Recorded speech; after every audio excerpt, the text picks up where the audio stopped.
former ECW wrestling superstar C.W. Anderson. Let's welcome Chris Young to the show, a.k.a. C.W. Anderson. What's going on, guys? How are y'all? Hey, how you doing? I'm doing good. All right. I believe it's Chris Wright, isn't it? Yeah, it is. Okay, I don't know why I said Young. I'm sorry about that. I have no idea either. But everybody in the world calls me CW, so we'll just stick with that. Okay, CW, I got it.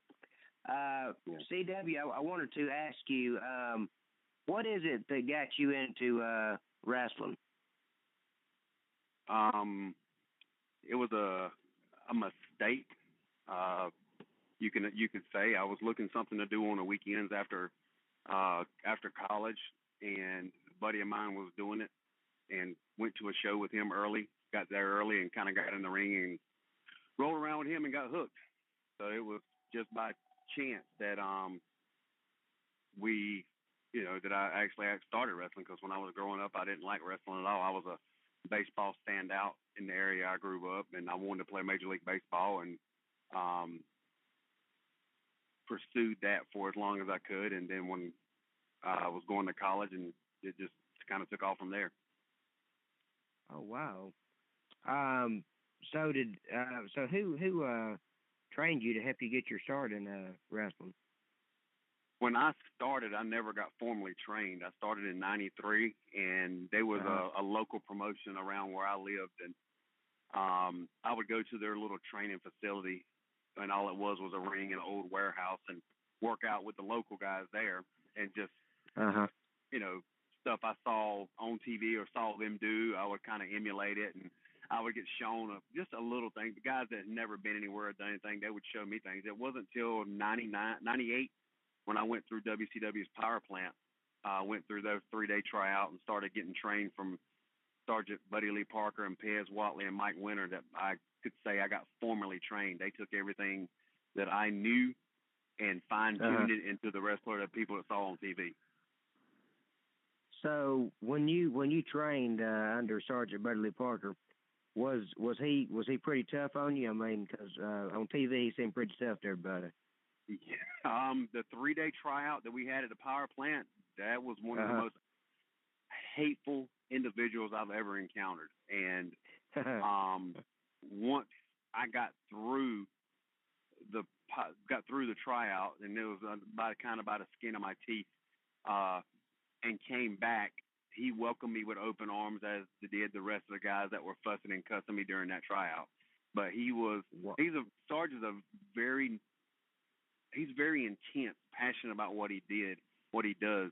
But once you're under his tutelage, he is a very caring. He's a great person, and I've always told him that he is the reason that I made it as far as I did in wrestling, because he took this guy that had all kind of skill and talent and honed it into what Paul Heyman saw and transformed into ECW's enforcer, so to speak.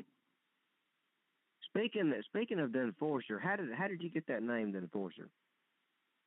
When I was at ECW, Bill Wiles and I started tagging. We had a great chemistry. Lou D'Angeli, who was sign guy, when the Dudleys left, they were looking for something for him to do, and he wanted to manage me. So Paul and Tommy came up with the idea of putting him with us, because Lou and I we traveled together along with Steve Corino and Jack Victor. We were all a traveling clique, so to speak. And it was Paul and Tommy's idea for us to do a kind of a parody or gimmick off of Paul's Dangerous Alliance from WCW with Arn Anderson and Beautiful Bobby Eaton. So they made, Bill Beautiful Billy Wiles, and Paul talked to Arn, because at the time I'd never really officially spoke with Arn about, and he gave Paul the blessing, because Paul said, I want to make CW the enforcer. And we were supposed to be a goof as a tag team, just a comedy gimmick, and we started getting over as a really good tag team. And that's where we took off. It took off from there. It started out as a goof, and then we started getting over as a very serious tag team. Well, speaking of Arn Anderson, is that just in storyline you're related to him, or are you related to him in real life? No, I mean, you go through and you look at all the wrestlers' real names. The only real Anderson is Gene. But in wrestling, we are, I wrestle as their family member, so to speak. But once I did meet Arn, and I got to meet him, and when I was doing little tryout matches at WWE way before I got signed, and when I was spending my time in Japan, I got to work in the ring with him, and he took me under his wing. There was one day I spent an hour and a half in the ring, and he showed me more things of being what it was to be an Anderson. And then when I got signed with that crappy ECW reboot that WWE did, Arn kind of looked out for me as best he could. But Arn, I hadn't seen him since I got released, but I'll get to see him in a couple weeks at the huge event in WrestleCade, which is in Winston-Salem, down from where I live. Okay. Speaking of Beautiful Bob Eaton, we actually had Beautiful Bob Eaton on the show yesterday. We interviewed Beautiful Bob Eaton. He was on he's the one I patterned my wrestling skill, my out there in the beginning. Because when I did watch wrestling, I was a huge Midnight Express fan, and at 23 years old, Bobby Eaton was my idol. And the first time I got to meet him was something else to meet him. But Bobby, there's nothing. That's the guy I wanted to be, because Bobby could go in the ring and work a broomstick and work Ric Flair and have 5-star matches with either one and make it look great. And that's the wrestler I wanted to turn out to be, was that kind of guy. Oh yeah, he's awesome. Bar none. I mean, when he would get in the ring and wrestle even with Stan Lane or anybody else he teamed with, yeah. I mean, he was great. I want to something I've always wondered, and I know that you worked for ECW, so you would know this or not. The late Louis Spicoli. I always heard rumors that he was the guy that played on the Teen Wolf movie. Is that true? I could not tell you. I know Louis. I knew. I think I got to meet him once before he passed away at that, but I never knew him close enough. The guys that were there a long time before I was, your Danny Dorans, Chris Chetty's, Roadkill, they would know the answer to that more than I would. What was it like wrestling for, or actually working for Paul Heyman? Intimidating at first, but it was something you every night you tried to do your best to, not only for Paul but for the ECW crowd, because they were always on you. But working for Paul, he could motivate you like no other person. During the times we weren't getting paid, he would sit there and still give you that motivational speech. You'd go out there and almost kill yourself for that guy. And, he got me to come out of my shell as far as being able to talk in front of a camera. To be able, at one time, he had a meeting with all of us and called me the best heel in wrestling, period. It was because of him that, I got my job, and I wanted to do the best I could. But working for him was awesome. It was a great experience and a great learning experience. Wow. Right now I'm going to bring on my fill-in co-host, Roger Davis. He's a wrestling promoter, and welcome to the show, Roger. Hey, how you doing, bud? Hey, doing good. How's it going today, man? We're great. That's good, man. I'm listening to this legend on the phone. Oh, I wouldn't go that far, but thank you anyway. I appreciate the compliment. Oh yeah, man. Oh yeah. How life been, man? In the wrestling business. The past few years it's been great. It was slow for a little while, but the past 2 or 3 years it's been the busiest I've been since I've been to Japan, and I've been blessed. I've been lucky. I can't complain. I'm still able to do it at this age, and still able to do it at a high level, and and not just steal money from promoters. Still be able to go out there and give them what they saw. Sally Graziano, Big Sal, said one day. He said it looked like they put me in a time capsule and froze me from 1999 and rethawed me because I haven't lost a step and don't look like I've aged any. But I don't know. That's Sal talking. So, I got a few more gray hairs, but just around my beard because they ain't on top of the head. Awesome. Who was your toughest ECW opponent? Toughest as far as just having to fight, probably Mike Austin. Mike and I never saw eye to eye. We've had our strange differences, and he was very very unsafe in the ring. He would do things. Masato Tanaka hated wrestling him, even though they put on some 5-star matches. He hated wrestling with him, but I didn't like wrestling Mike because one, he was unsafe and he would hurt you. As far as going out there and getting the best out of you, that list is really long. From Rob Van Dam to Dreamer to Jerry Lynn to Steve Corino to Danny Dorn, Roadkill, Nova, Chris Chetty, Kid Cash. Any guy I stepped in the ring with, they were going to push you, and you push them. There was two different kind of levels of hard. So, as far as being unsafe, definitely Mike Awesome. Okay. You got another question, Roger? Oh no, man! I was just shocked to hear Mike Awesome wrestle Reckless. Yeah, you would think it would be New Jack, Sabu, Balls, and Axel, but no, those guys. First time I wrestled them, I was scared to death because it's the guys you see on TV just killing people. It looked like, but they were the safest. Took care of you, give you great matches, and were a lot of fun to wrestle with. You think Balls and Axel and New Jack can't wrestle? Those guys can. They can actually go out there. Axel and I've gone out there and have chain wrestling matches along with Bill Wiles and Balls. It's just their gimmick is not called for. New Jack's the same way.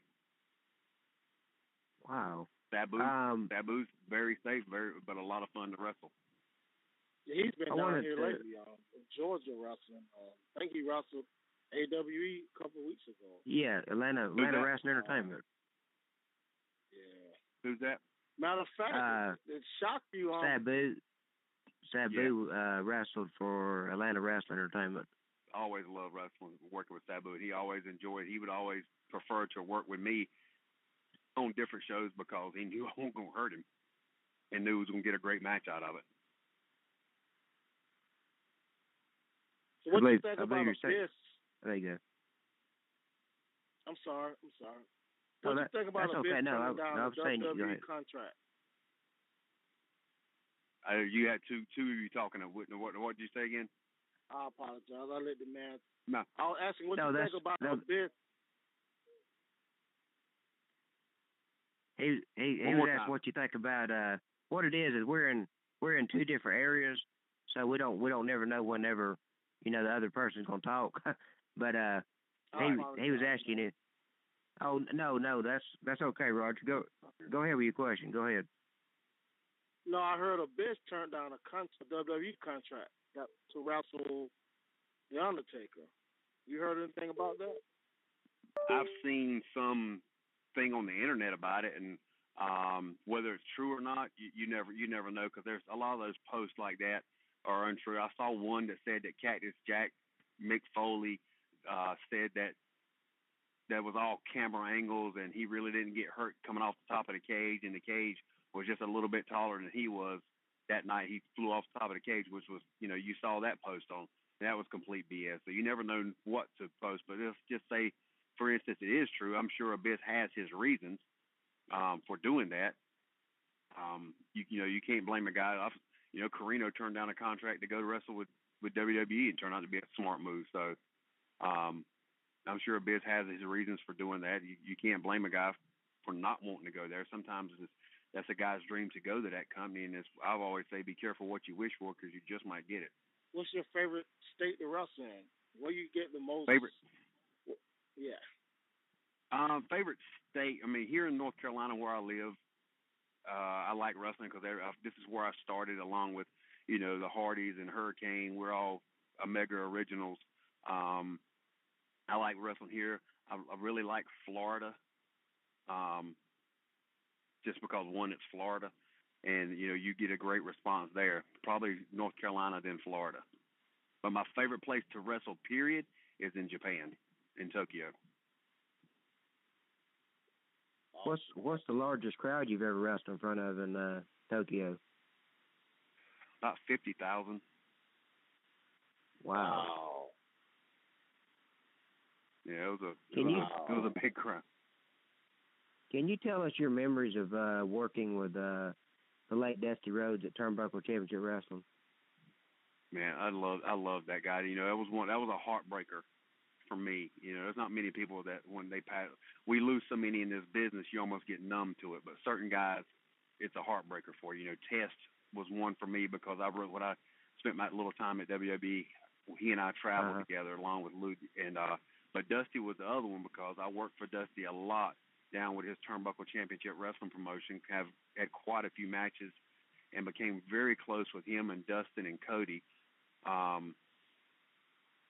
But working with Dusty, you know, I tell this story all the time. It's the first time that I wrestled Dusty, and along the several other times, is I'm standing in the ring at C.W. Anderson, and the Andersons always hated the Rhodes. It's always been the storyline. So on the outside, I'm this mean, tough, vicious C.W. Anderson, but on the inside, I'm this 12-year-old kid thinking, oh my God, I'm wrestling Dusty Rhodes. That's basically what it's like. On the outside, I'm mean and vicious. On the inside, I'm churning, flipping, you know, stomach flipping because I'm in the ring with Dusty Rhodes.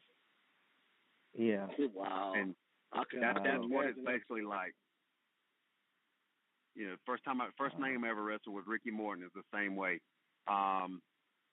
Larry Zbyszko, guys, legends, and you know, Boogie Woogie Man and Valiant, those guys, Ivan Koloff that I step in the ring with, you know, for the years. You're on the outside, but on the inside, these are the guys I grew up on, living outside of Raleigh and in the NWA, watching these guys, going to Dorton Arena, going to the local baseball stadiums they were putting on, and just seeing them in action. And years later, I'm actually in the ring with them. That was an honor to be in the ring with those guys and consider them friends now. You know, I get to see all of them next weekend, or excuse me, week after next on the 27th in Winston-Salem for the WrestleCade show.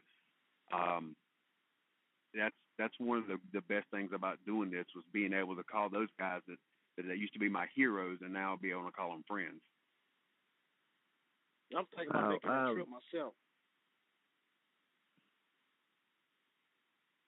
So, you know, next weekend in Smithfield, North Carolina, Omega, which is Matt Hardy and Hurricane Helms promotion, is running, and you have Matt Hardy, EC3, Trevor Lee, Hurricane Helms, myself, the Bravado Brothers, Brad Attitude, guys from around North Carolina that been doing it, putting on another great show. You know, every time Omega runs, it's a sellout show. The week after is WrestleCade, and it's basically the new Starcade. You have 150 superstars that are going to be there at this show. The main event, Jeff Jarrett against Matt Hardy. You have myself going against Tuco Scorpio again.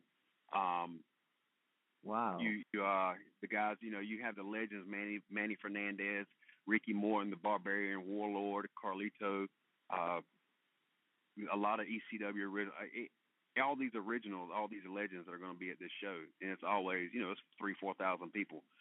The second WrestleCade, Tommy Dreamer and I redid our I Quit match. Carlito and Matt Hardy had a tables and a ladder match. Last year it was, I forgot who the main event was, but these shows around North Carolina, you get to see these guys all the time, and it's always, that's the fun part of it, is get to see them. And I tell people, you know, I'm 44 years old, and the wrestling, I enjoy the wrestling, the entertainment part, but seeing these guys again is the reason I still do this. Being able to, you know, go and hang out with them. It's like a, you know, I don't rarely drink. I don't smoke. It's your little addiction. People are addicted to different things, but that's one a lot of the wrestlers are addicted to, is the locker room, the atmosphere. Do you ever get to wrestle? He's actually a good friend of mine. Do you ever get to wrestle against the Stro? Yeah, I have not seen Stro, and you know, Robbie and I go back a long ways, and I have not seen him. I don't think I saw him last year at the WrestleCade show. He's another one that'll be at WrestleCade. Okay. But I don't get to, you know, Robbie, I've known him a long time. He's a good guy, very humble, very quiet. I haven't wrestled him, I'll be honest with you, in about 15 years. Oh, man. Yeah. That's a long time. He used to come to the training school down and and train with us all the time before. He's another one that started with us. So. What was it like for you working for Vince McMahon for a short time? I personally didn't like it because in my way I don't feel like I got the just dues to push when some of the refs, the agents are Arn was an agent, Dean Malenko, those guys, Michael Hayes, they're telling Paul, if you find something to do, give C.W. Anderson a push, he'll be the most over guy in this company, but they never did anything with me. And I felt like them bringing the ECW back it wasn't the best way to run it. We should have been in our own little buildings just like before. You could have run it as 3 separate companies and still made a killing. But you bring it back and you put it in with SmackDown.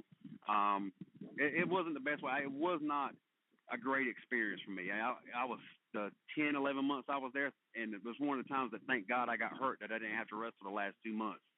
Wow. But I was so happy when I got released. When Johnny Ace called me up on January 17th of 2007 and said they're going to have to let me go, I said, thank you so much.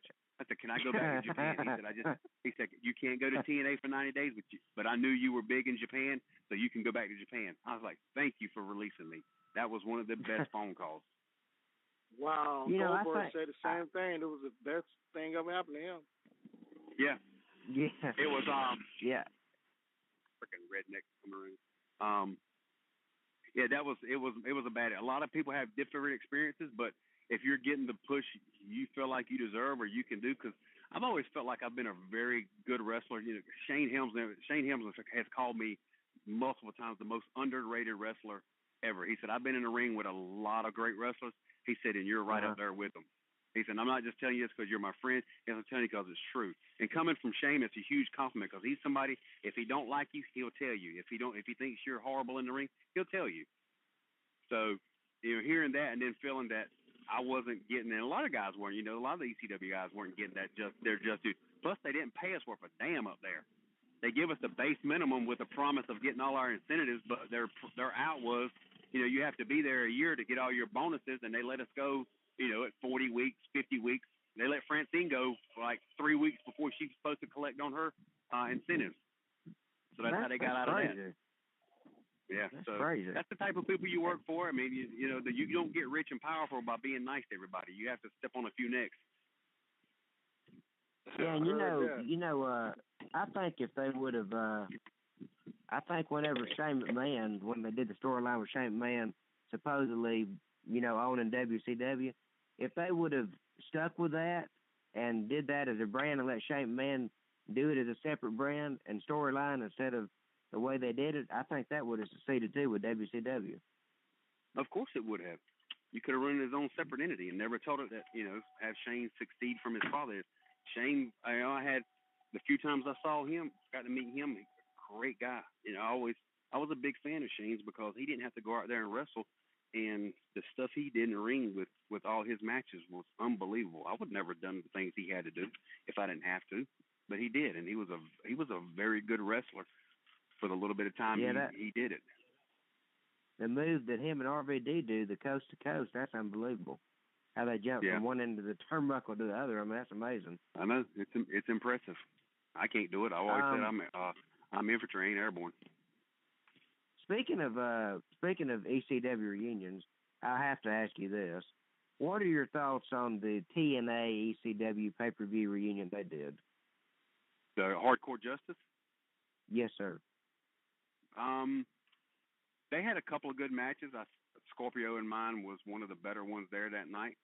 There was a couple that, there was.